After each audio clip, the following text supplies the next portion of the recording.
Welcome बच्चों। आज हम लोग यहाँ पे सर्कल का पार्ट नंबर 3 करेंगे जो रेस्ट ऑफ क्वेश्चन बचा हुआ था। ठीक है, तो आज हम लोग यहाँ पे क्वेश्चन को डिस्कस करेंगे। क्वेश्चन नंबर 1 क्या कहता है इसमें। ठीक है, क्वेश्चन है कि एक ट्रायंगल है, ट्रायंगल के अंदर एक सर्कल है, सर्कल के अनुसार एक सेंटर से ड्रॉन किया गया है डी, और डी जो है वो डिवाइड कर रहा है दो पार्ट में, एक 6 सेंटीमीटर और एक 8 सेंटीमीटर, है ना। तो फाइंड करना है ए से लेकर बी तक का वैल्यू, और साथ ही तुमको ए से लेकर सी तक का वैल्यू फाइंड करना है। तो चलो हम लोग इसको बनाते हैं। तो यहाँ पे सॉल्व करने के लिए जब ये 6 सेंटीमीटर है तो ये भी 6 सेंटीमीटर हो जाएगा, ये 8 है तो ये भी 8 सेंटीमीटर हो गया। अगर इसको हम x मानेंगे तो इसको भी हम x मान सकते हैं। d है तो इसका नाम दे देना e और इसका नाम दे देना f। समझ में आया? कोई दिक्कत नहीं, आगे बढ़ते हैं। आगे बढ़ोगे तो सबसे पहली बार क्या करना, हीरोन्स फार्मूला निकाल देना। तो हीरोन्स फार्मूला निकालने के लिए पहले हम एक काम करेंगे, तो लिखना एस, तो क्या होता है ए प्लस बी प्लस सी बटा 2। तो यहाँ पे ए का वैल्यू कितना दिया हुआ है, तो हम ये इसको पूरे को ए मान लेते हैं। तो ये तुम्हारा ए है और ये तुम्हारा बी है और ये तुम्हारा सी है। तो यानी ए कितना है तुम्हारा 14, बी कितना है तुम्हारा 8 प्लस एक्स है, और सी का वैल्यू कितना छोटू 6 प्लस एक्स है, होल डिवाइडेड बाई 2 है। मतलब 14, 14 6 20, अब 20 8 28, तो 28 plus of 2x whole divided by 2, यानी कि 2 कॉमन निकलेगा तो 14 plus of x whole divided by 2, तो 2 2 खत्म, तो यहाँ पे आ गया 14 प्लस ऑफ एक्स। ये s का वैल्यू निकल गया ना, s माइनस ऑफ a करना। तो s का वैल्यू था 14 प्लस ऑफ एक्स और a का वैल्यू था यहाँ पे इसको मानना था 14, तो 14 तो कैंसिल हो गया, तो ये मिलेगा x। अब लिखेगा s माइनस ऑफ b, तो 14 प्लस ऑफ एक्स रहने देना माइनस है, और यहाँ पे क्या दिया हुआ b, तो b का वैल्यू क्या था x प्लस ऑफ 8 था, लिख देना x प्लस ऑफ 8। सॉल्व करेगा तो 14 plus of x minus of x minus of 8 है ना। तो ये माइनस और प्लस खत्म हो गया, तो कितना मिल गया 8 6 14 है ना। तो यहाँ पे s माइनस ऑफ सी भी निकाल देना, तो क्या हो जाएगा s माइनस सी का वैल्यू क्या कर रहा है x प्लस 6, तो यहाँ पे कर जाएगा x प्लस 6। सॉल्व करोगे तो कितना हो जाएगा 14 plus of x minus of x minus of 6 खत्म, तो ये मिल गया 8। तो एक यहाँ पे एरिया निकालना है, area of triangle A B C, तो क्या हो जाएगा सेमी पेरिमीटर में ना, तो एस ब्रैकेट में एस माइनस ऑफ ए है, एस माइनस ऑफ बी है, एस माइनस ऑफ सी है।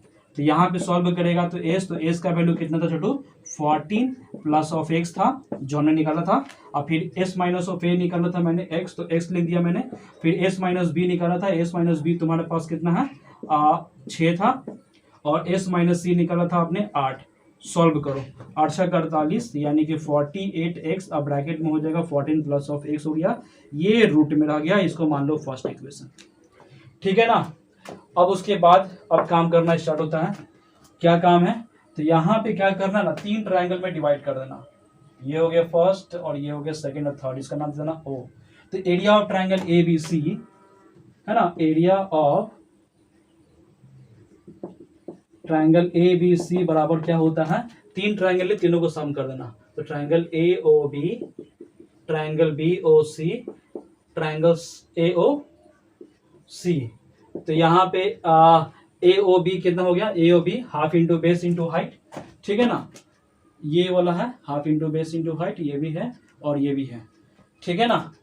तो इसमें निकालना है ये साइड ना, तो इसमें रेडियस जरूर दिया होगा।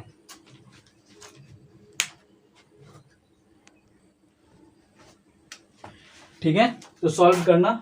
तो यहाँ पे क्या हो जाएगा, तो यहाँ पे देखना पहले रेडियस भी इसमें दिया हुआ है, ठीक है ना। तो 4 सेंटीमीटर इसका रेडियस दिया हुआ है, तो लिख देना इसमें क्या हाफ इंटू बेस, तो क्या हो जाएगा हाफ, बेस का वैल्यू क्या है ए ओ बी, तो ए ओ बी में बेस तुम्हारा है x प्लस ऑफ 6 है, और हाइट आपका दिया हुआ है 4 हो गया। फिर है हाफ इंटू बेस, तो बेस कितना बी ओ सी का, तो बी ओ सी का बेस है 14, एंड हाइट आपको दिया हुआ था रेडियस, एंड ऑल्सो यहाँ पे क्या दिया हुआ है हाफ इंटू बेस, ए ओ सी का मतलब बेस हो गया x प्लस 8, तो x प्लस 8 हो गया, और हाइट आपको दिया हुआ था 4। ठीक है, अब सॉल्व कर देना। तो सॉल्व करेगा तो ये वाला इसे कैंसिल 2 बार में, तो यानी कि 2 में हो गया x प्लस ऑफ 6, ठीक है, प्लस के साइन है। इसको सॉल्व करेगा तो इसको तुम इससे खत्म 2, तो यानी कि 14 दूनी 28 हो गया। और फिर ये वाला 2 से खत्म, तो यानी कि हो गया 2 में x प्लस 8 आया। और सॉल्व करोगे तो क्या निकलेगा छोटू, इसको इससे मल्टीप्लाई करना तो 2x हो गया, इसको इससे मल्टीप्लाई तो 6 दूनी 12, फिर यहाँ पे 28 होता है और ये हो जाएगा 2x एंड 8 दूनी 16 हो जाएगा। ठीक है, अब देखो x वाला पार्ट कहाँ कहाँ, ये 2x 4x हो गया, लिख दिया मैंने 4x। और यहाँ पे कितना दिया हुआ है 8 2 10 10 6 16 के 6 हाथ में बचेगा 1, 2 1 3 1 4 4 1 5, इतना आया। ठीक है ना, तो मैंने यहाँ पे हेरोन्स फार्मूला से निकाला, ये आया। अब बाकी एरिया और ट्रायंगल तीनों को डिवाइड करते हुए बनाया तो ये आया। तो ये वाला एरिया और ये वाला एरिया दोनों तो सेम ही ना होगा। तो अकॉर्डिंग टू क्वेश्चन कि फर्स्ट इक्वेशन सेकंड इक्वेशन को इक्वेट करेंगे, तो यहाँ पे क्या था कि 48x और फिर था x प्लस 14 था, है ना, या 14 प्लस x लिखो ना रूट में। और इधर क्या था तुम्हारा 4x और प्लस में है 56। ठीक है, तो अब क्या करना ना तुम कि इसको आप स्क्वायरिंग ऑन बोथ साइड करो। तो यहाँ पे लिख देना स्क्वायरिंग ऑन बोथ साइड।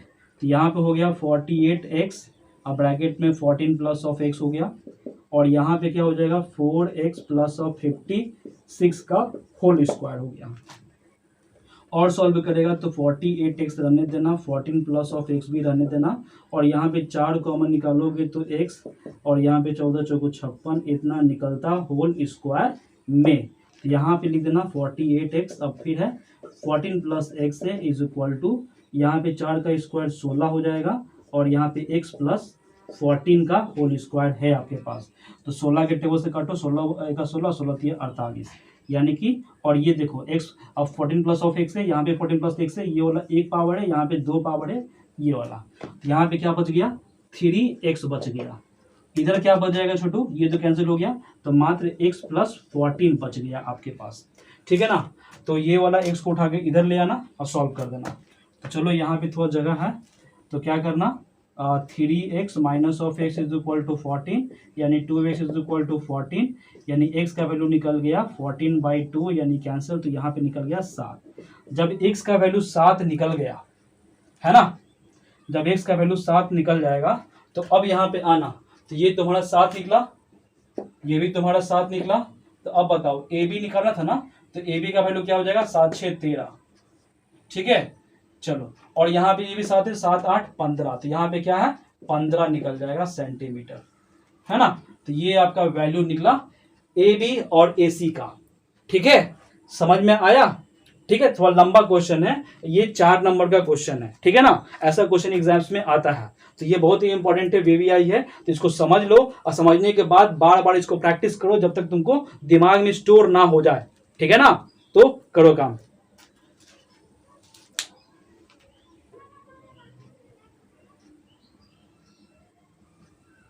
ये क्वाड्रिलेटरल है, क्वाड्रिलेटरल के अंदर का सर्कल है, सर्कल के अनुसार बताया गया है ए बी सी और डी है, यहाँ पे दिया गया है पी क्यू आर और एस दिया हुआ है। ठीक है ना, तो यहाँ पे साबित करना है, तो साबित क्या करना है छोटू, प्रूफ करना है A B plus C D equal to, यहाँ पे क्या दिया हुआ है A D plus B C. ये आपको साबित करना है, बहुत सिंपल क्वेश्चन है, देख लो। सबसे पहली बार यहाँ पे आना, क्या यहाँ पे तुमको पता है ए से लेकर पी जो है वो तुम्हारा ए से लेकर एस का इक्वल है। क्यों भाई, तो फ्रॉम टेंजेंट, टेंजेंट ए हो गया, फिर यहाँ पे ए बीपी, तो बीपी जो है वो तुम्हारा किसके इक्वल हो गया, बी क्यू का इक्वल हो गया, फ्रॉम टेंजेंट बी हो गया। फिर उसी टाइप से ऊपर में जाना, तो डी आर है ना, तो डी आर जो है वो किसके इक्वल हो जाएगा, डी एस का इक्वल हो गया फ्रॉम टेंजेंट डी। और यहाँ पे तुम्हारा जो दिया हुआ सी आर है वो किसके इक्वल हो जाएगा, सी क्यू का होगा फ्रॉम टेंजेंट सी। ठीक है ना, ये तो मान लेना फर्स्ट है, ये तुम्हारा है सेकंड, ये तुम्हारा है थर्ड, और ये तुम्हारा है फोर्थ। तो यहाँ पे क्या करोगे एडिंग, तो यहाँ पे एडिंग कर लेना फर्स्ट सेकेंड, थर्ड और फोर्थ। तो यहाँ पे क्या निकलेगा छोटू, A P plus B P plus D R plus C R. इधर क्या हो जाएगा, ए एस प्लस में हो जाएगा बी क्यू प्लस में हो जाएगा डी एस प्लस में हो जाएगा सी क्यू। हो गया ना छोटू। अब यहाँ पे देखो ए पी और बी पी, तो ए पी और बी पी ये दोनों मिलकर क्या बन गया छोटू, तो यहाँ पे दोनों मिलकर बन गया तुम्हारा ए बी। तो लिख दिया मैंने यहाँ पे ए बी। अब चलो यहाँ पे देखो डी आर सी आर, तो डी आर सी आर दोनों मिलकर क्या बन गया, सी डी बन गया इक्वल टू यहाँ पे ए एस है और यहाँ पे तुम्हारा डी एस है, तो ये दोनों मिलकर क्या बन जाएगा, ए डी बन जाएगा। तो ए डी हो गया और फिर यहाँ पे बी क्यू और सी क्यू है, दोनों मिलकर क्या बन जाएगा, बी सी बन जाएगा। तो ये हो गया बी सी। तो इस तरह से क्वेश्चन नंबर 2 तुम्हारा कंप्लीट हुआ। ठीक है ना, क्वेश्चन नंबर 2 कंप्लीट हुआ। चलो बढ़ते हैं क्वेश्चन नंबर 3 में।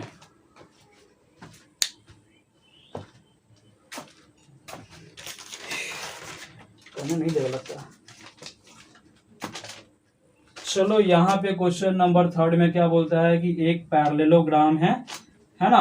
पैरेललोग्राम के अंदर में आपका एक सर्कल है और इस सर्कल है, तो इसके बाद नाम दे देना, ए है, बी है, सी है, डी है और ये पी है, ये क्यू है, ये आर है, ये तुम्हारा एस है। ठीक है, ये हो गया। तो यहाँ पे साबित करना है, साबित क्या करना है कि ये रोम्बस है। तो प्रूव दैट जो सर्कल के अंदर जो है वो रोम्बस है ना। तो यहाँ पे साबित करना है, तो लिखता हूं मैं, prove that A B C D is rhombus. ठीक है, तो रोम्बस साबित करने के लिए तुम क्या करोगे छोटू, तो इसको साबित करने के लिए वही काम करना जो काम अभी हमने यहाँ पे दिखाया था, इसी के अनुसार सॉल्व करना। चलो यहाँ पे, यहाँ से स्टार्ट करते ए से, तो यहाँ पे लिख देना सॉल्व। सॉल्व लिखने के बाद ए से लेकर पी है, तो ए पी जो है ना छोटू वो ए एस का इक्वल हो जाएगा। तो ये हो जाएगा from tangent A, equation number first. फिर यहाँ पे दूसरा लिख देना क्या, बी से लेकर पी है, तो ये तुम्हारा बी पी जो है ना वो बी क्यू का इक्वल हो जाएगा फ्रॉम टेंजेंट बी हो जाएगा, तो इक्वेशन नंबर 2। और फिर उसके बाद ऊपर में जाना, तो सी से लेकर आर जो है वो तुम्हारा सी से लेकर क्यू इक्वल हो गया from tangent C, equation number 3।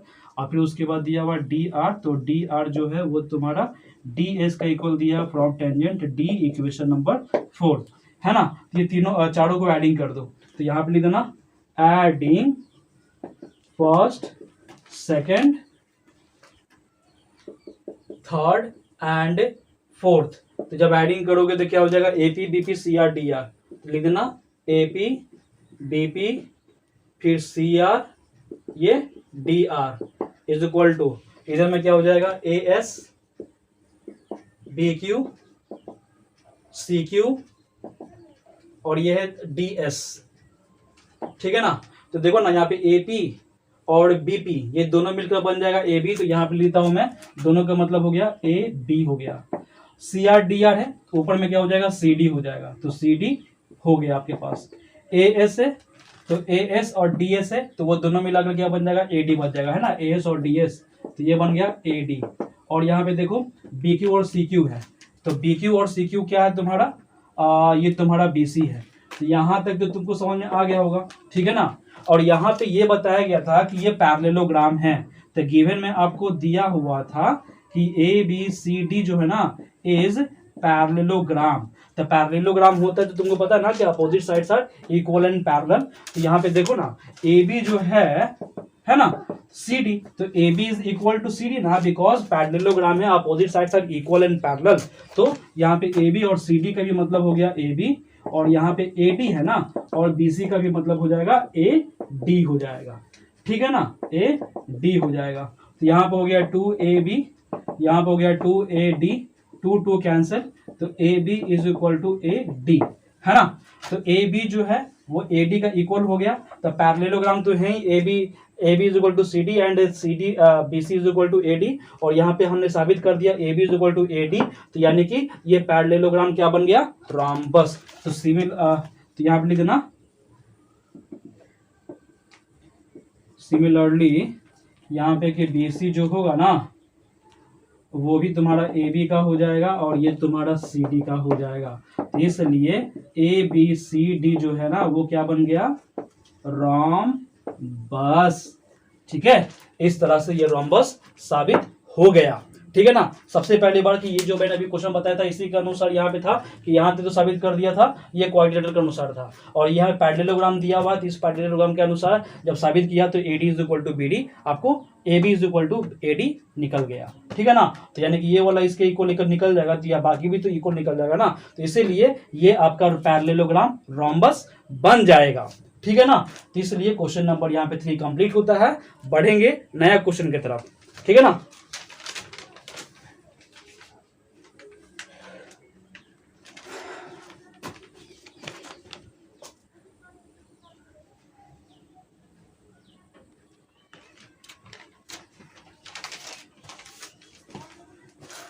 चलो क्वेश्चन नंबर हम लोग 4 में बढ़ते हैं। 4 में क्या बताया गया है, 4 में बताया गया है कि एक सर्कल है, सर्कल में एक पैरेलल 2 लाइन सेगमेंट है, दोनों टेंजेंट है असल में, और दोनों टेंजेंट आपस में क्या है, पैरेलल है। ठीक है ना। तो इसका नाम देते हैं x और इसका नाम देते हैं तुम्हारा क्या है, y डैश। ठीक है। और यहाँ से एक ठो लाइन है जो पैरेलल, ये आपका डायमीटर है, और यहाँ से एक लाइन सेगमेंट है आपके पास इस टाइप से। तो इसका नाम दे दो A, इसका नाम है B, और साथ में यहाँ से एक लाइन को ड्रॉ किया गया और यहाँ से भी एक लाइन को ऐसे ड्रॉ कर दो और ये ड्रॉ कर दो। तो इस तरह से बन गया आपका क्वेश्चन। ठीक है ना। तो यहाँ पे नाम दे दो, इसका नाम Q है, इसका नाम O है, इसका नाम P है। ठीक है। तो यहाँ पे साबित करने के लिए बोलता है, तो जेन्युइन है कि आपको पता चल रहा है कि ये लाइन जो है वो इसके पैरेलल है ना, और ये आपके पास सर्कल है। तो यहाँ पे क्वेश्चन के अनुसार लिखते हैं कि x डैश जो है वो y डैश के पैरेलल है ना, और P से लेकर Q है तो इज अ डायमीटर हो जाएगा। ठीक है। एंड काफ़ी है। और उसके बाद सॉल्व करते हैं। तो सॉल्व क्या करना है, तो ये तो आपको गिवन में आपको दे दिया गया था, अब प्रूफ करना है। तो प्रूफ में आपको क्या करना है छोटू, कि प्रूफ में करना कि एंगल AOB जो है ना वो 90 है, ये मुझे साबित फाइंड करना है। प्रूफ नहीं, ये हो जाएगा फाइंड। तो फाइंड हमें ये करना है। तो फाइंड करके बताओ ये कैसे बनेगा। तो उसके लिए साबित करना, सबसे पहली बार क्या करना कि लिखना सॉल्व में क्या करेगा, तुमको पता है कि x डैश जो है वो y डैश के पैरेलल है एंड ट्रांसवर्सल है। ट्रांसवर्सल क्या है छोटू, AB ट्रांसवर्सल है। इसका मतलब क्या हो गया, ये वाला एंगल और ये वाला एंगल दोनों का सम 180 होगा। तो लिखना एंगल PA, इसका नाम क्या दोगे बताओ, M दे देना। तो PAM है ना, तो लिख देंगे angle PAM plus angle QBM। तो QBM ये दोनों का सम हो जाएगा 180 डिग्री। 180 क्यों भाई, को इंटीरियर एंगल, दोनों का सम 180 हो गया, को इंटीरियर ना। तो अब क्या करना तुम कि ये दोनों को मल्टीप्लाइंग कर दो 1/2 से, मल्टीप्लाइंग 1/2 ऑन बोथ साइड। जब बोथ साइड मल्टीप्लाइंग करोगे तो क्या हो जाएगा, 1/2 एंगल PAM हो जाएगा, 1/2 एंगल QBM हो जाएगा, 1/2 90 है ना। तो ये हो गया। तो तुम्हें पता होना चाहिए छोटो कि यहाँ पे जब हम लोग थ्योरम पढ़े थे स्टार्टिंग में, तो आप सर्कल के अनुसार जो भी टेंजेंट होता है तो ये दोनों इंक्लिनेशन वाला जो एंगल होता है वो दोनों आपस में इक्वल हो जाएगा। तो ये वाला इसके एंगल इक्वल, ये वाला एंगल इसके इक्वल था। ठीक है ना। तो आप बोल सकते हो क्या, OAM है ना। तो इसका मतलब क्या हो जाएगा, एंगल OAM हो जाएगा प्लस, और इसका मतलब हो जाएगा OBM। तो लिख देना एंगल OBM, ये दोनों का हो जाएगा कितना छोटू, 90 हो जाएगा। ठीक है ना। तो यहाँ तो आपने एंगल निकाल दिया। ठीक है। तो इसको नाम दे दो, यहाँ पे तो 1 लिखा हुआ है, यहाँ पे 2 लिखा हुआ है, तो इसका मतलब 1 दे देना, इसका नाम दे देना angle 2 is equal to 90, equation number first. ठीक है ना। तो अब लिखना क्या, लिखना नाउ इन ट्रायंगल AOB, तो वी नो दैट, है ना। तो ये ए ओ बी है ना, तो ए ओ बी में तुम जाओगे तो हम लोग जानते हैं कि एंगल 1, एंगल 2 और एंगल ए ओ बी, ये तीनों को सम करेंगे तो 180 होगा। The sum of angles of triangles is 180, है ना। तो इसका अनुसार क्या हो जाएगा, ये एंगल 1 प्लस एंगल 2 आपका दिया हुआ था 90 डिग्री, तो लिख दिया मैंने 90, plus angle A O B था, लिख दिया इज इक्वल टू 180 हो गया। तो ए ओ बी यहीं छोड़ देंगे तो 180 माइनस ऑफ 90, तो ये कितना हो गया 90। तो एंगल ए ओ बी आपका कितना निकल गया 90, और यही आपको प्रूव्ड करना था। ये एनसीईआरटी का क्वेश्चन भी है, थर्ड लास्ट में मिलेगा, और RS अग्रवाल में भी है, ऐसे बहुत से क्वेश्चन है, ठीक है ना। तो इस तरह से आपका सिलेक्टेड क्वेश्चन है, बहुत ही वीवीआई है, बहुत इंपॉर्टेंट है, वीवीआई है ना। ऐसा क्वेश्चन एग्जाम में आ सकता है, इसको आप प्रैक्टिस अच्छी तरीके से कर लीजिएगा, ठीक है ना। तो इस तरह से क्वेश्चन नंबर 4 कंप्लीट हुआ। बढ़ते हैं लास्ट क्वेश्चन।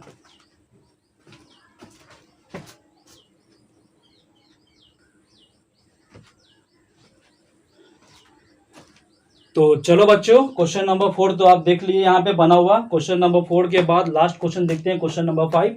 आसान है, इसको सॉल्व करते हैं। तो यहाँ पे क्या आपको दिया हुआ है कि एंगल पी ओ बी, तो पी ओ बी आपको 115 डिग्री दिया हुआ है। ए पी ओ इसका वैल्यू आपको निकालना है। तो कैसे निकालोगे आप, तो देखो ना, पहले आपको पता है कि ये जब डायमीटर है, स्ट्रेट लाइन है, तो ये दोनों का सम 180 हो जाएगा स्ट्रेट लाइन से या लिनियर पेयर से। तो हम लिखेंगे सॉल्व में, तो सॉल्व में लिखना कि एंगल पी ओ बी और एंगल पी ओ ए, ये दोनों का सम 180 होता है लीनियर पेयर से, है ना, क्योंकि तो एक ही लाइन है, स्ट्रेट लाइन पे एक ही लाइन बन रहा थी, लीनियर पेयर तो चली जाएगा। तो पी ओ बी का वैल्यू दिया हुआ है 115 डिग्री, और एंगल पी ओ ए का वैल्यू तुमको पता नहीं है, तो एंगल पी ओ ए बराबर हो जाएगा 180 माइनस ऑफ 115, 5 5 10 7, तो 6 कैंसिल। तो यहाँ पे पी ओ ए निकल गया 65 डिग्री, ठीक है ना। आपको निकलना था ये एंगल, तो लिखेंगे नाउ क्या भाई कि in triangle A O P क्या हो जाएगा एंगल, बताओ। तो इसका नाम क्या दोगे, 1 देते हैं, इसका नाम 2 देते हैं, आसान हो जाएगा तुमको। तो एंगल 1, एंगल 2, एंगल पी, ये तीनों का सम 180 होगा, क्योंकि the sum of angles of triangles is 180, इसलिए एंगल 1। तो एंगल 1 का वैल्यू तो पता है तुमको, जो अभी हम लोग निकाला था P O A, that is called 65 लिख देना। एंगल 2 का मतलब यही हो गया तुम्हारा, है ना, ए पी ओ, है ना। तो ए पी ओ यहाँ पे एंगल 2 है, तो ये पॉइंट ऑफ कांटेक्ट के अनुसार यहाँ पे थ्योरम नंबर फर्स्ट तो 90 निकल जाएगा, है ना। और यहाँ पे एंगल पी का नाम पूरा क्या है, ए पी ओ, तो लिख देना A P O is equal to 180।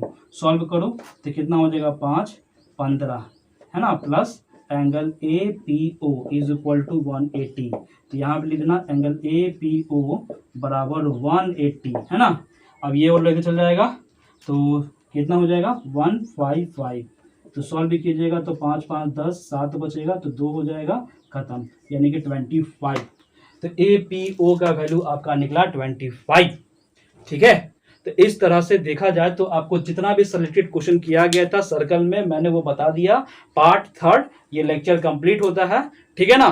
और आगे का वीडियो हम लोग बनाएंगे, ठीक है ना, करेंगे हाइट एंड डिस्टेंस के बारे में, ठीक है ना।